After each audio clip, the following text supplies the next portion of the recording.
অর্থনৈতিক সংস্কারে সরকারের আমলাতন্ত্রের স্বচ্ছতা, সমন্বয় ও সহযোগিতার অভাব দেখা যাচ্ছে, এমন মন্তব্য করেছেন সিপিডির সম্মাননীয় ফেলো দেবপ্রিয় ভট্টাচার্য। সোমবার রাজধানীর একটি হোটেলে বাজেট নিয়ে মতবিনিময়ে বিএনপি নেতা আমির খসরু বলেন, গণতান্ত্রিক শাসন ব্যবস্থা প্রতিষ্ঠিত না হলে বিনিয়োগ, কর্মসংস্থানে গতি ফিরবে না।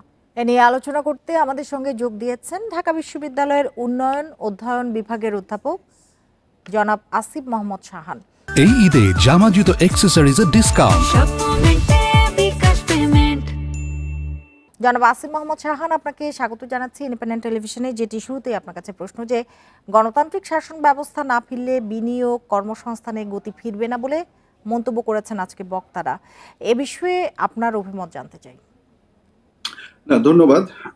এই যে বক্তব্যটা এসেছে সেটার সাথে দ্বিমত করবার কিছু নেই, যে গণতান্ত্রিক শাসন ব্যবস্থা অবশ্যই দরকার। কারণ এখানে যে জিনিসটা সবচেয়ে বেশি গুরুত্বপূর্ণ, যে যারা বিনিয়োগ করবেন তাদের তো এক ধরনের নিশ্চয়তা লাগবে, একটা সার্টেন এনভায়রনমেন্ট লাগবে। পলিসি সার্টেনটি যদি হচ্ছে গিয়ে না থাকে, যদি ব্যাপারটা এরকম হয় যে আমি আসলে ঠিক নিশ্চিত না যে আমার নীতি যেটা আছে সেটা টিকে থাকবে কিনা, সাস্টেনেবল হবে কিনা, বা সিকিউরিটির যে কনসার্ন গুলো আছে সেগুলোকে দীর্ঘমেয়াদে অ্যাড্রেস করা হবে কিনা, এই ব্যাপারগুলোর যদি নিশ্চয়তা না থাকে তাহলে যারাই বিনিয়োগ করতে আসবেন তারা একটা শঙ্কার মধ্যে থাকবেন।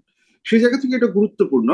আবার একই সাথে কথাটি সত্য যে আমরা যখন এই কথাটি বলছি যে গণতান্ত্রিক শাসন ব্যবস্থায় ফেরা, এটার উদ্দেশ্য কিন্তু আবার শুধুমাত্র যে একটা নির্বাচন করে একটা নির্বাচিত সরকারের হাতে ক্ষমতা তুলে দিলাম তা না। কারণ আমরা অতীতেও দেখেছি যে শুধুমাত্র নির্বাচন কেন্দ্রিক যদি কোনো ঘটনা ঘটে, তাহলে প্রকৃত অর্থে আমরা যে নিরাপত্তার কথা বলছি, যে পলিসি সাস্টেনেবিলিটির কথা বলছি, সেই জিনিসপত্রগুলো নাও টিকে থাকতে পারে। সরকার পরিবর্তনের সাথে সাথে নীতির পরিবর্তন হওয়াটাও এক ধরনের অনিশ্চয়তা তৈরি করে। তো এই ক্ষেত্রে আমাদের একই সাথে ওই নির্বাচনমুখী যে যাত্রা সেটা যেমন দরকার, আবার যে কিছু বেসিক সংস্কারের কথা যেটা আলোচকরাও একটু আগে বললেন, সেই সংস্কারগুলোও হচ্ছে কি আমাদের লাগবে। এই দুটো জিনিস পাশাপাশি চলছে। এই দুটো জিনিস যখন পাশাপাশি চলে আমরা একটা ইকুইলিব্রিয়াম পয়েন্টে পৌঁছাতে পারবো, সেইটা আমাদের জন্য সবচেয়ে গ্রহণযোগ্য একটা অবস্থানে পৌঁছাবে বলে আমি মনে করি। জি জনাব আসিফ, এনবিআর কে দুই ভাগে ভাগ করা এবং এর প্রতিবাদে আন্দোলন নিয়ে আপনার মন্তব্য একটু জানতে চাই। আর এটি আসলে কতটুকু সুফল বয়ে আনবে, কি মনে হয় আপনার কাছে? এইখানে সবচেয়ে যেটা গুরুত্বপূর্ণ ব্যাপার সেটা হচ্ছে যে যে প্রক্রিয়ায় জিনিসটা করা হচ্ছে। দেখুন, এই যে এই নীতি এবং হচ্ছে গিয়ে বাস্তবায়নের যে পার্থক্য, সরি, এই যে ডিভিশনটা করা, এই দাবিটা নতুন কোনো দাবি না। এই দাবিটা দীর্ঘ সময় ধরেই ছিল। এইটার পেছনে যারা হচ্ছে গিয়ে কাজ করেছেন তারাও হচ্ছে গিয়ে বলেছেন, এবং এটা খুব গুরুত্বপূর্ণ একটা ব্যাপার ছিল। কিন্তু যেই জিনিসটা মানে দুঃখজনক, যে আপনি যখন এই ধরনের কোন একটা গভর্নমেন্ট রিঅর্গানাইজেশনের পদক্ষেপ নেবেন, আপনাকে অবশ্যই সকল স্টেক হোল্ডারের সাথে আলাপ আলোচনা করতে হবে। আপনার যে সকল স্টেক হোল্ডারের যে কনসার্ন আছে, সেই কনসার্ন গুলোকে আপনাকে অ্যাড্রেস করতে হবে, এবং সেক্ষেত্রে আপনাকে একটি ন্যায্য সমাধানে পৌঁছাতে হবে।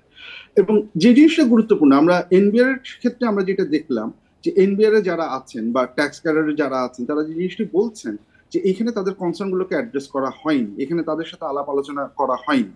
তার মানেটা হচ্ছে যে আপনি যখন কোনো একটা পদক্ষেপ নিচ্ছেন, সেই পদক্ষেপের লেজিটিমেসি বা বৈধতার জন্য এই সকলের অংশগ্রহণ, সকলের মতামত নেওয়া, সেই জায়গাটা প্রয়োজন।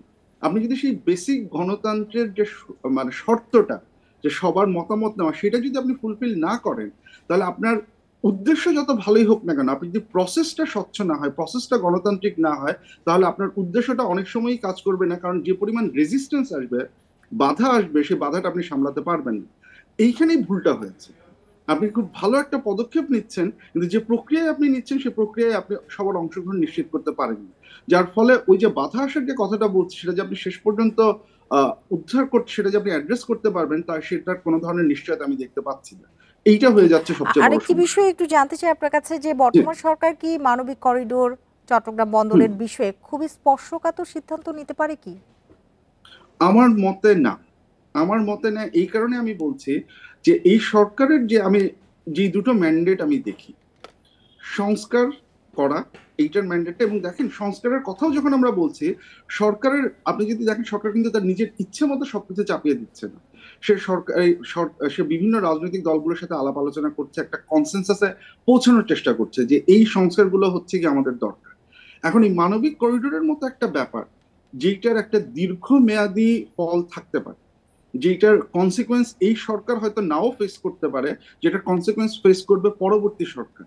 এইরকম একটা জায়গায় এসে রাজনৈতিক দলগুলোর সাথে কোনো ধরনের আলাপ আলোচনা আপনি করলেন না। আমরা খুব পরিষ্কারভাবে জানি না এক্স্যাক্টলি কি ঘটনাগুলো ঘটছে।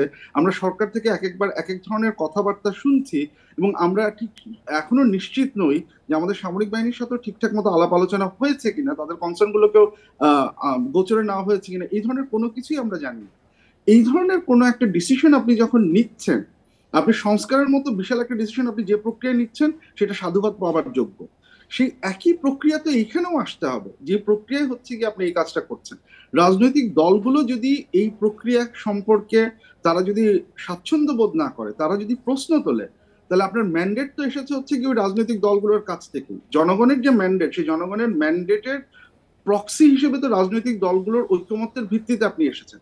এখন রাজনৈতিক দলগুলো যদি বলে যে আমাদের সাথে আলাপ আলোচনা হচ্ছে না, তার মানে হচ্ছে গিয়ে বাই প্রক্সি জনগণ বলছে হচ্ছে গিয়ে জনগণের মতামতের রিফ্লেকশন আপনাদের কাছে ঠিকঠাক মতো আসছে না। তাহলে সেই ক্ষেত্রে যে এক্সিস্টিং ম্যান্ডেট সেটার মধ্যে এটা পড়ে কিনা সেই প্রশ্নটা কিন্তু থেকেই যাচ্ছে। জি, আসিফ মোহাম্মদ শাহান, আপনাকে অনেক ধন্যবাদ আমাদের সাথে যোগ দেওয়ার জন্য, আমাদের সময় দেওয়ার জন্য।